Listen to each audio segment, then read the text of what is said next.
Autour de la table, Anne-Sophie Alsif. Salut Anne-Sophie, économiste BDO, c'est ça Anne-Sophie. Philippe Wechter, salut Philippe, Ostrom Asset Management et Bertrand Martineau, salut Bertrand. Bonjour. Conseiller pour l'emploi de l'Institut Montaigne, et on en parlera, comme à chaque fois que Bertrand est là, on en parlera largement de l'emploi.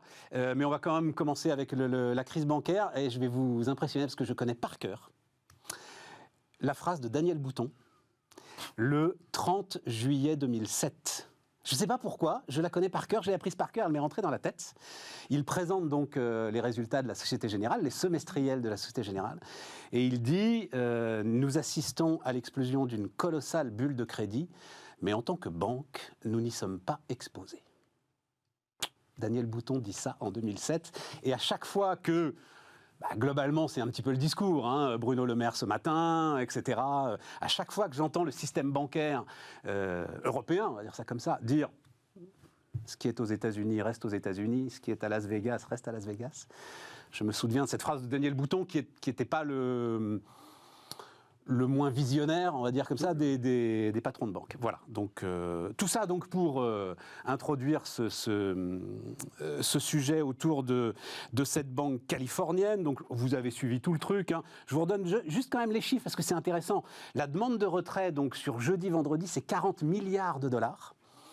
Ça aussi, un grand adage, c'est la liquidité qui tue les banques, 40 milliards de dollars. Donc il y avait a priori 160, il y a toujours, on espère, 175 milliards de dollars de dépôts, mais concentrés seulement en 35 000 clients, ce qui, là aussi, faisait la spécificité de cette banque. Vous avez suivi ça, c'est des entrepreneurs, notamment beaucoup des startups de la Silicon Valley, ce qui a expliqué d'ailleurs que très vite la garantie bancaire soit passée de, je crois que c'était 250 000 dollars à l'intégralité des dépôts. Donc en tout, 210 milliards de dollars d'actifs et ce qui visiblement a créé la tempête, c'est... la banque s'est pris le doigt dans les chocs obligataires. Donc voilà, on en est là aujourd'hui. Donc il y a une ligne de crédit qui a été ouverte par la Réserve fédérale. Voilà, ligne de liquidité pour pallier tout risque de contagion de l'incendie. Comment est-ce que vous regardez ça, Anne-Sophie ? Alors, moi, je reprendrai la citation que tu as dit. Parce que c'est vrai que quand on regarde un petit peu dans le détail, la conséquence, la question, c'est est-ce qu'il y aura une conséquence peut-être pour nous ? Bien sûr, c'est notre question. Voilà, c'est vraiment ça la question. Donc, c'est vrai qu'aujourd'hui, on a plutôt tendance à dire non, puisque c'est vrai que quand même en Europe, notamment avec toutes les régulations, après 2008, on en a énormément parlé, on a quand même beaucoup assaini le système bancaire, et même un pays comme l'Italie, où il y a eu quand même beaucoup de recapitalisation et beaucoup de petites banques qui ont été aussi recapitalisées, puisque c'était quand même le pays à risque. Donc, par rapport à l'Italie, et en plus, la Banque Centrale Européenne est quand même très, très, très préconeuse de ce qui se passe. Pour les autres banques qui sont systémiques, et là, c'est important pour nous, parce qu'on en a quand même beaucoup en France, Société Générale, Crédit Agricole, BNP, là aussi, par rapport à la réglementation et par rapport au stress test de la BCE, on n'est pas normalement dans une situation... Dans un niveau de risque qui est comparable à celui de etc. Silicon Valley. Et puis surtout, par rapport aux États-Unis, on n'est pas du tout dans la même situation économique, concernant et l'inflation et les taux. Donc là aussi, c'est très compliqué de comparer. On peut avoir les mêmes chiffres, mais dans la situation et dans la macroéconomie n'est pas du tout dans la même situation. Donc moi, je ne pense pas qu'il y aura de risque de contagion. Et de toute façon, s'il y a le moindre risque, ou en tout cas que ça commence, il y aura forcément la Banque centrale qui pourra intervenir comme elle a déjà fait avant. Mais c'est vrai que je pense qu'on ne peut pas vraiment comparer les deux systèmes et dire, voilà, parce qu'il y a ce problème aux États-Unis avec cette banque, demain, ce sera l'Europe. Philippe ?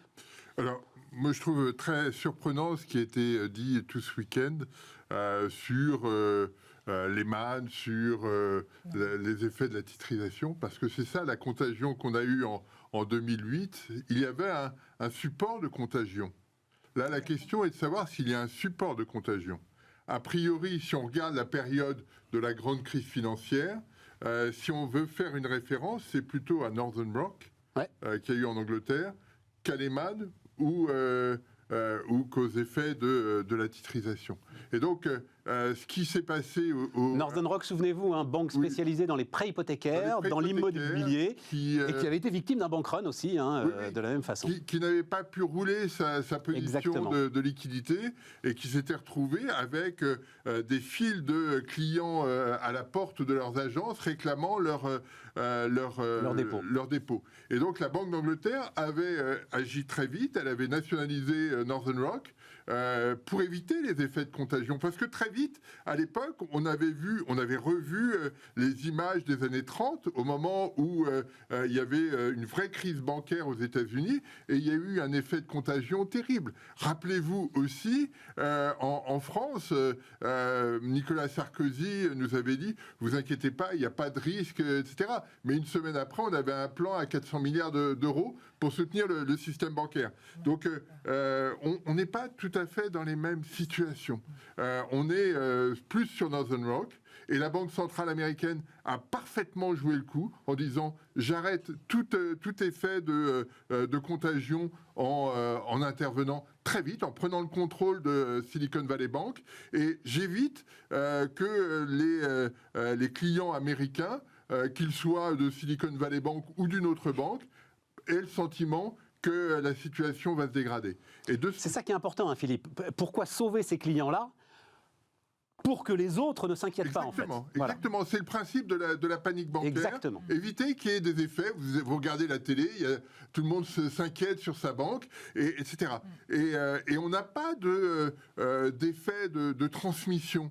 Ouais, moi j'en ai un en tête, mais je vais voir ce que nous dit Bertrand, mais moi j'en ai un en tête. Le point important en 2008, c'était la titrisation. On avait des produits titrisés partout dans le monde. Et donc d'un seul coup, ces produits ne valaient plus rien nulle part. Ni à la Société Générale que tu évoquais tout à l'heure, ou dans une autre banque, ça ne valait plus rien. Et donc, dans ce cas-là, les banques sont immédiatement dans une situation compliquée parce que leur portefeuille n'est plus valorisable. Absolument. Et donc, ce phénomène-là, sur les man... C'est d'ailleurs 3 semaines après cette déclaration de Daniel Bouton que BNP Paribas devra, les premiers... Exactement. Alors, il y a eu Odo qui avait une petite alerte et BNP Paribas devra fermer 2 ou 3 de ses fonds qui sont devenus totalement illiquides et il n'y a plus de prix. Exactement. Et sur les man, il y avait des connexions de marché extrêmement fortes qu'on n'a pas dans ce cas-là. Alors, on est sur le fil d'information Bloomberg, on nous a dit tout le week-end qu'il y avait des banques liées à aux crypto-monnaies qui étaient associées. C'est autre chose. Mais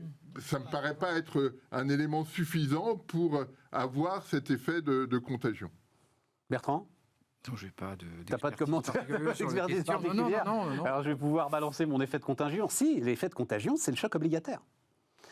C'est-à-dire, moi, je voudrais être sûr. Ah bah non, c'est pas autre chose. Non, il y a 2 choses. Il y a la problématique. Moi, je voudrais être sûr que toutes les banques arrivent à bien gérer ce choc obligataire. On a raconté ici que c'était pas simple quand même. Non, attends. Il y a la problématique spécifique à SVB. Ça, c'est une question. L'autre question, c'est effectivement, c'était le rapport du FDIC la semaine dernière, sur le fait qu'un tiers des portefeuilles bancaires étaient à risque. Et donc, du fait de la remontée des taux d'intérêt. Et ça, c'est une problématique à laquelle on est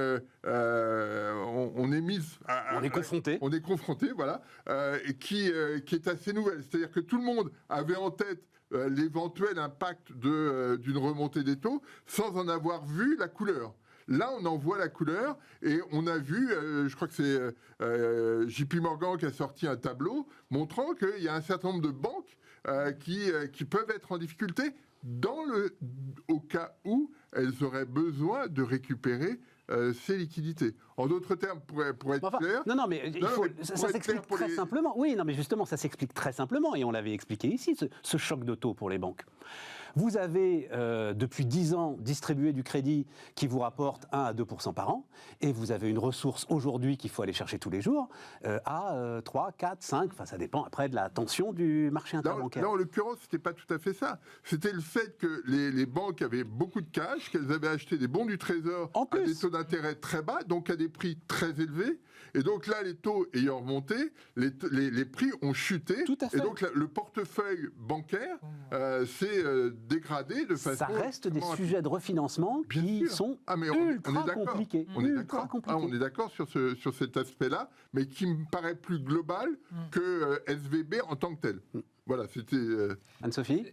Je pense vraiment important de mettre de côté les deux, puisque même ce problème de l'obligataire, déjà dès l'année dernière, hein, même la Banque Centrale Européenne en parlait, toutes les grandes banques systémiques ont des réunions là-dessus pour justement essayer de l'anticiper, et même dans les hausses de taux prévues par la Banque Centrale Européenne, ça a toujours été bien dit dans le discours, en lien avec la récession et en lien avec la situation de refinancement. Donc c'est vraiment quelque chose qui, depuis le début de la remontée des taux, est, on va dire, surveillé. D'accord, mais c'est pas parce que c'est sûr. La peur n'évite pas le danger, tu sais. Non, complètement. Ce que je veux dire, c'est que c'est quand même anticipé. Donc c'est pas une surprise. Et par rapport aux très très grandes banques, elles savent, enfin en tout cas, elles ont cette prévision de hausse des taux. Donc je ne dis pas qu'il y aura... Parce que le paradoxe de toute cette histoire... Mais on n'est pas du tout dans la même situation que voilà, les crises qu'on a pu avoir avant, en 2010 ou en 2008. On n'est pas du tout dans cette situation. J'entends beaucoup SVB victime d'un manque de prudence. Mais c'est tout le contraire.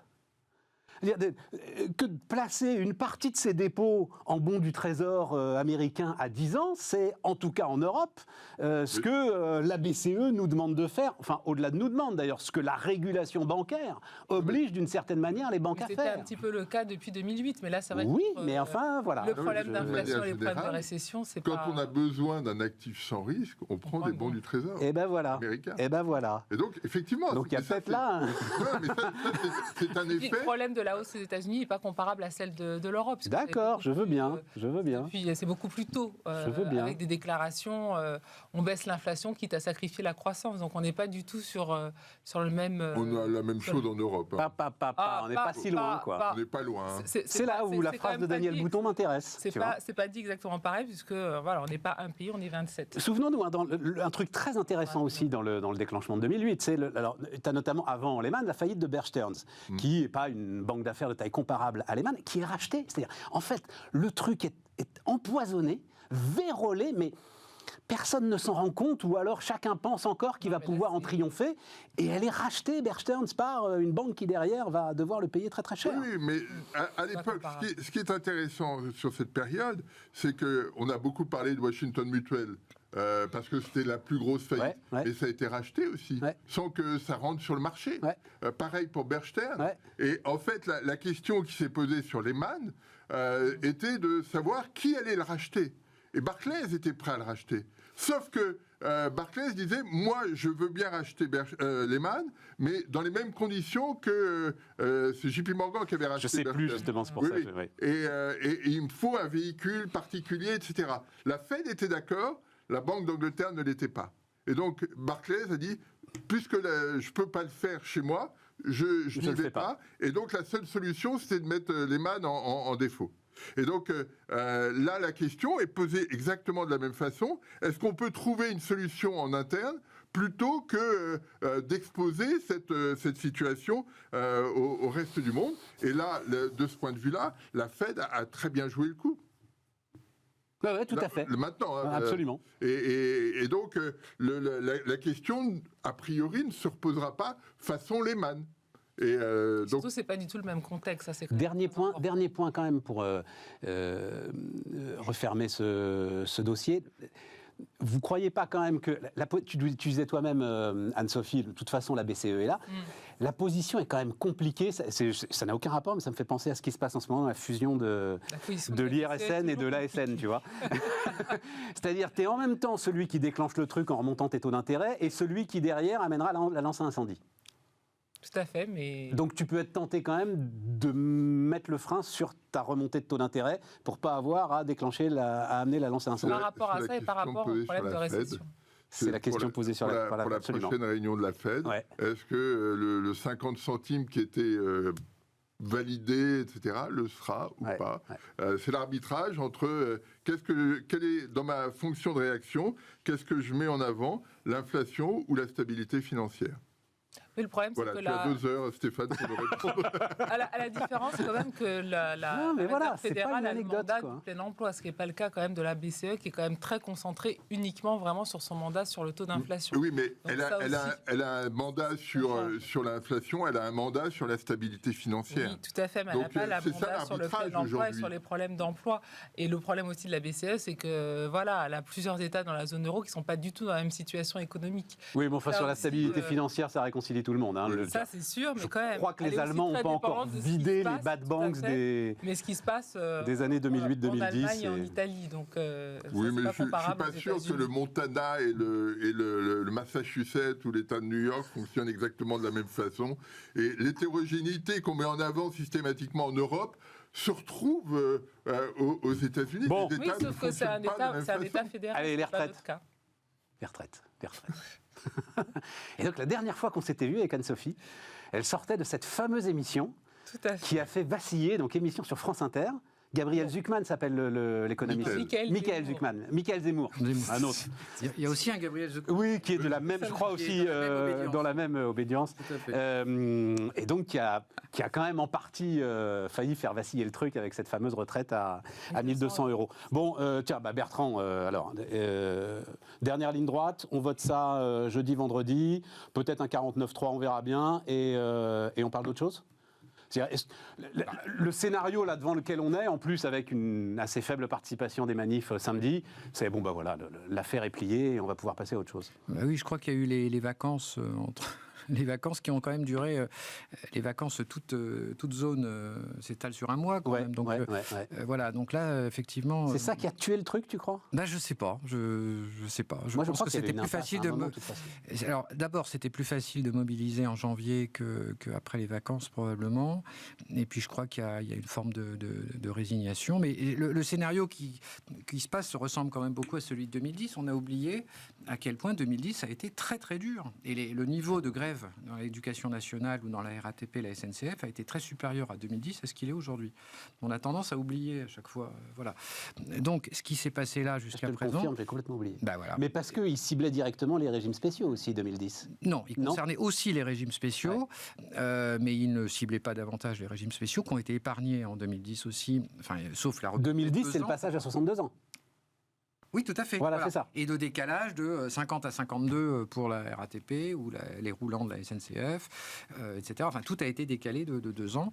Et là, la seule chose qu'on fait, c'est que il y a l'extinction des régimes spéciaux pour, sauf les fonctionnaires, le principal, l'extinction des régimes spéciaux pour les nouveaux entrants. Donc, voilà. Clause dite du grand. Et alors, alors c'est très amusant d'ailleurs parce que on se rend compte que c'est peut-être une explication de ce qui se passe à SNCF et RATP, c'est que en fait SNCF et RATP sera très très très peu concerné en fait par ces systèmes parce que il y a 2 curseurs qui sont importants dans cette affaire pour ces régimes. C'est l'âge de départ à taux plein de 57 ans. Ouais.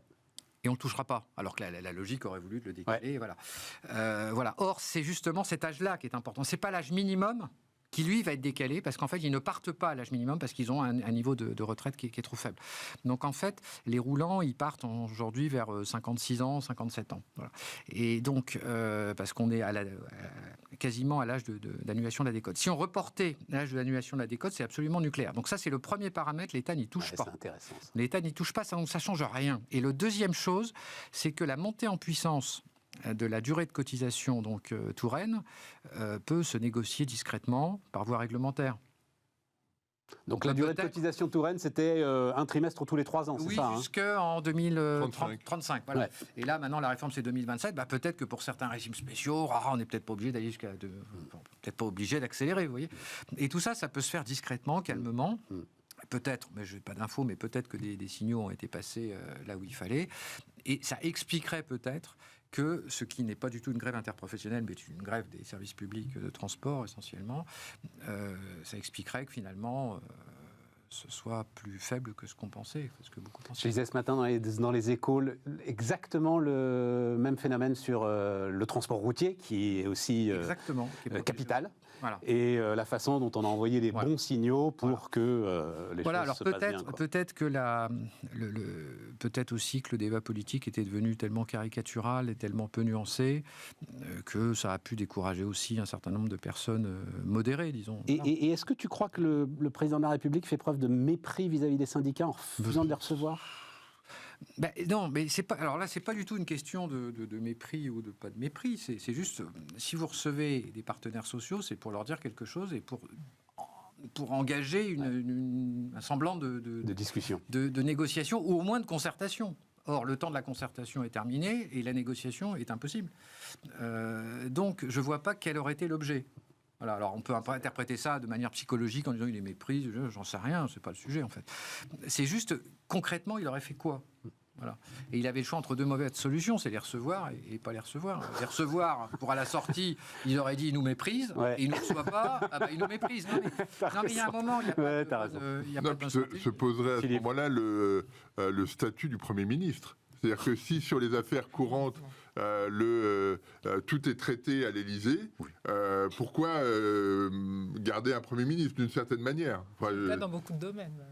Ouais, ça, c'est si pas tu veux, un Philippe, je argument. ne voudrais pas faire preuve de naïveté. Non, mais enfin, sur les impulsions, peut-être, mais sur la gestion des problématiques, c'est plus le Premier ministre qui le fait. Sur la gestion, pas sur l'annonce. je comprends, d'accord. L'annonce, ça peut être le rôle du président. Mais dans les détails, qu'est-ce qu'on lâche pas, Exactement. 44 ans à partir de 16 ans, etc. Et tout, c'est pas le président qui a mis le nez là-dedans. Exactement. Et s'il met le nez Quoique. dedans... Oui, il a sûrement son idée. Hein. Son équipe a mis le nez dedans, et lui sans doute un petit peu. Ouais. Voilà. Non, mais je crois qu'il y a quelques paramètres qui sont très sensibles sur les régimes spéciaux. Je pense que ça peut se traiter, encore une fois, calmement, pas forcément sous le feu des caméras. Ça, c'est une chose. Et deuxièmement, eh bien, je ne sais pas, il se confirmerait que les Français oui, ils sont contre, ça, il n'y a aucun doute là-dessus, mais de là à tout casser et à remettre en cause la représentation nationale, apparemment, une majorité n'est pas prête à franchir le pas, comme c'était déjà le cas en 2010, comme c'était déjà le cas en 2003, comme c'était le cas... bref, on a quand même une sacrée expérience maintenant. Anne-Sophie ? C'est compliqué, c'est en effet le contexte, on le dit depuis le début, depuis 2-3 ans, toutes les crises que l'on a, donc on sent quand même qu'il y a même dans l'opinion, même si l'opposition est actée, une certaine fatigue, et puis c'est vrai que dès que ça vient au vote, il y a l'idée de dire c'est fait. L'autre élément, je pense, qui est assez intéressant quand on voit dans les enquêtes, c'est que beaucoup de personnes se disent de toute façon, il y en aura plein d'autres. Donc, c'est pas écrit dans le marbre. Comme vous l'avez dit, il y a énormément de régimes hétérogènes, de situations particulières. Donc là aussi, chacun à ce moment-là aussi regarde devant sa porte et se dit peut-être que finalement, j'ai passé entre les gouttes. Donc, Et est-ce que tu crois pas quand même que l'ensemble, donc le bruit et la fureur dans lequel on a vécu depuis 2 mois quand même, maintenant, presque 3, ça n'a pas amené, parce que quand même à un moment, à force de répéter, alors pas nous, mais enfin quand même, ceux qui défendaient la réforme, en Allemagne c'est 67, partout en Europe, etc. J'ai découvert, là je ne savais pas que les Républicains étaient en train de s'écharper sur les 70 ans, ce qui est visiblement le gouverneur de Floride, la DeSantis, à 70 ans en tête. Et peut-être qu'à un moment ça percole un peu, et que les gens se disent, oui. Non, mais c'est sûr qu'il y a un côté résignation, là tout le monde l'a fait, etc. Mais bon, ça peut être le cas pour plein d'autres sujets. Là, je pense que tu es assez spécifique, c'est aussi les syndicats qui, là, étaient quand même unis, ont vraiment montré qu'ils avaient un front commun, et aussi surtout la position de la CFDT qui normalement dans les réformes précédentes était quand même plutôt dans l'accompagnement. Donc là il y a vraiment l'idée, je pense, pour les syndicats de mettre un grand coup en disant regardez, on est unis et vraiment on s'oppose à l'augmentation de l'âge de départ. Donc la question ça va être encore après. Et moi ce que je trouve vraiment dommage, c'est qu'on n'a pas utilisé ce débat pour vraiment parler justement de la place des syndicats en France, puisque dans beaucoup de pays européens le taux de syndicalisation est beaucoup plus élevé. Peut-être on le rappellera aussi plus tard avec le MEDEF. Non, mais on peut enchaîner. Et pourquoi ? Qu'est-ce que tu voudrais ? Il y a un dispositif, alors mis en place par Sarkozy d'ailleurs, d'élection. C'est à nous d'aller y participer, là, à un moment. Non, le problème qu'il y a, c'est qu'en France, à mon sens, les syndicats sont beaucoup trop localisés, focalisés depuis des décennies sur des luttes pour des hausses de salaire. Uniquement là-dessus, vraiment, des hausses de salaire. Ouais. Pas sur comment on pense l'emploi globalement avec le vieillissement de la population et comment on aménage les postes et le travail en fonction de l'âge. Et quand on dit, ça c'est vrai que c'était un petit peu agaçant, les Français sont feignants, pourquoi les autres veulent travailler plus, etc. C'est pas du tout ça le bon bout. C'est de voir que dans les pays du Nord, en effet, le taux de syndicalisation est beaucoup plus élevé et donc vous avez vraiment un accompagnement du travailleur tout au long de sa vie. C'est pas que pour le salaire, mais c'est aussi pour qu'à 50, 60 ans, vous soyez plus dans certains emplois qui sont très, très, très compliqués. Et ça, il n'y a pas du tout cette réflexion. C'est normalement les syndicats dans ces pays-là qui le font. Et donc, ça permet en effet d'avoir des gens qui ont à la retraite 3 fois moins d'arrêt de travail et qui sont bien plus en bonne santé. Alors que nous, on a une productivité horaire énorme entre 25 et 55 ans. Et après, c'est fini, vous êtes mis de côté. Bertrand ? Oui, je suis d'accord. Le seul problème, c'est ça a été un peu délégué en fait aux directions de ressources humaines des entreprises. Avec ce qui a succédé à la gestion prévisionnelle des emplois et compétences, je ne sais plus quel est le nouvel anagramme. GEPP. Gestion de l'emploi et des parcours professionnels. Voilà, exactement. Non, mais je suis d'accord. Le seul problème, c'est que le taux de syndicalisation, ça se décrète pas par la loi. C'est un problème qui relève un peu de la culture d'entreprise et aussi des branches professionnelles. J'insiste sur ce sujet parce que les questions de pénibilité, et au passage, pas que de pénibilité physique, je rappelle, dans la dernière étude Montaigne que j'ai faite, qu'un problème important dans un univers, dans un tertiaire, comme on est une civilisation, une société, une économie tertiaire, c'est aussi la charge psychique, la charge mentale, le burn-out. Bon. Et ça ne concerne pas que les cadres, on peut être en burn-out à 35 heures, etc. Donc ça, on le dit dans l'étude Montaigne. Tout ça pour dire que toutes ces questions de charge mentale, de pénibilité physique, c'est des sujets de métier. Et c'est souvent lié à des métiers cœur de branche, c'est-à-dire spécifiques à une branche. Et donc, métier de coiffeur, il n'y en a pas dans 50 branches, c'est pas interprofessionnel comme sujet. Le métier de déménageur, c'est pas interprofessionnel. Bon, le métier de transporteur routier n'est pas interprofessionnel. Donc, il y a des responsabilités de branche et il appartient maintenant aux branches. Alors, si cette réforme pouvait avoir un effet positif, ce ne serait pas les quelques milliards qu'on va économiser, qui sont bien insuffisants au regard de l'enjeu général des finances publiques, évidemment, mais ce serait plutôt de déclencher, un peu par la coercition malheureusement, une réflexion des partenaires sociaux là où elle doit être, c'est-à-dire pas au niveau interpro mais au niveau des branches et éventuellement au niveau des entreprises évidemment, enfin des grandes, sur la gestion des seniors et des fins de carrière, proposer des parcours professionnels qui font qu'à 60 ans on ne se retrouve pas effectivement dans une situation à soulever des pianos sur 4 c'est pour ça que j'ai dit toujours, c'est le système de retraite, y compris ces questions d'âge légal, qui est un marqueur, qui est une norme sociale. C'est le système de retraite qui décide qui est un senior et qui ne l'est pas. Si le système de retraite vous permet de partir à 57 ans, vous êtes un senior à 50 ans. Et donc, il ne faut pas s'étonner que les entreprises et les branches, dans ces conditions, n'entament aucune réflexion sur le sujet. Si je me permets quand même, quand on compare et rapide, regarde, après on fait la pause. Sur les secteurs, bien sûr, il y a le poids des branches professionnelles, mais quand même, on voit que dans ces autres pays, cette question-là de la formation, on n'attend pas 50 ans, même 45 ans pour se la poser. C'est dès que vous rentrez dans la construction à 25 ans, on vous dit, voilà, oui, mais vous proposer ça, c'est pas contradictoire avec ce que dit Bertrand. C'est pas contradictoire, mais c'est vrai que si on se focalise un peu là-dessus, c'est déjà trop tard. Oui, mais c'est pas la branche de la banque qui va se préoccuper de la formation des déménageurs et qui fait qu'un déménageur... Voilà, il y a des sujets métiers quand même. Mais à mon sens, c'est quand même que les syndicats sont trop spécialisés sur les hausses de salaire et pas sur les autres questions. Il y avait eu quelques papiers théoriques sur la question il y a quelques années sur quel est le niveau de négociation qu'on doit avoir entre syndicats et gouvernement. Soit on est à un niveau très global, c'est le cas des pays nordiques, où il y a un accord, et là, effectivement, on le regarde aujourd'hui, mais les accords sur la flexicurité, ça date de la fin du 19e siècle, c'est pas quelque chose de récent. Et donc ça, c'était plutôt efficace, et les négociations, comme le disait Bertrand, à un niveau local de l'entreprise, étaient efficaces. Et en fait, en France, on se situe tout le temps entre les deux. C'est-à-dire qu'on est ni sur une négociation globale qui pourrait permettre de penser le travail au sens global, ni à l'échelle purement locale de l'entreprise pour penser, on est dans une entreprise, comment on gère les choses. Et pourtant, on a les outils pour le faire, là. Alors, c'est quoi ? Parce que je suis perdu dans les réformes. C'est El Khomri, c'est la réforme El Khomri qui... Oui, alors la réforme crée le contrat d'entreprise. Non, elle inverse la hiérarchie des normes, en particulier pour toutes les questions relatives au temps de travail. Et ensuite, elle a été généralisée par les ordonnances Macron de 2017. Donc aujourd'hui, tous ces métiers-là peuvent effectivement, tous ces sujets-là peuvent se traiter au niveau de l'entreprise. Mais encore une fois, j'insiste, au niveau des branches, il y a des questions de métier aussi. Et les questions de métier ne se traitent pas qu'au niveau des entreprises. Il y a des questions de grille de classification qui, là, continuent de s'imposer aux entreprises. Et puis, il y a éventuellement des ressources financières en termes de formation professionnelle qui doivent être dégagés aussi au niveau des branches, le cas échéant. Les outils juridiques existent, il suffit de s'en emparer. Philippe, tu voulais ajouter un truc? Non, mais c'est toujours cette même question de savoir comment on s'ajuste à un choc. Moi, j'ai toujours ça en tête. Quand on regarde le marché du travail français, on s'ajuste sur les vieux et sur les jeunes. Ben voilà. Et ceux qui sont en emploi sont protégés. Bah oui. Et c'est ça le fonctionnement du marché du travail. Alors, la difficulté, c'est d'ouvrir un peu sur les vieux, d'ouvrir un peu sur les jeunes. Alors, il y a eu les alternants sur les jeunes, ça joue fortement, mais maintenant, il faut ouvrir sur les plus de 55 ans et voir comment ils peuvent être inscrits dans la dynamique du marché du travail.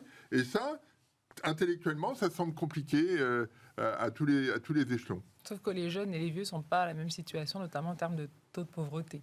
Oui, Les non, mais jeunes c'est sont une autre question.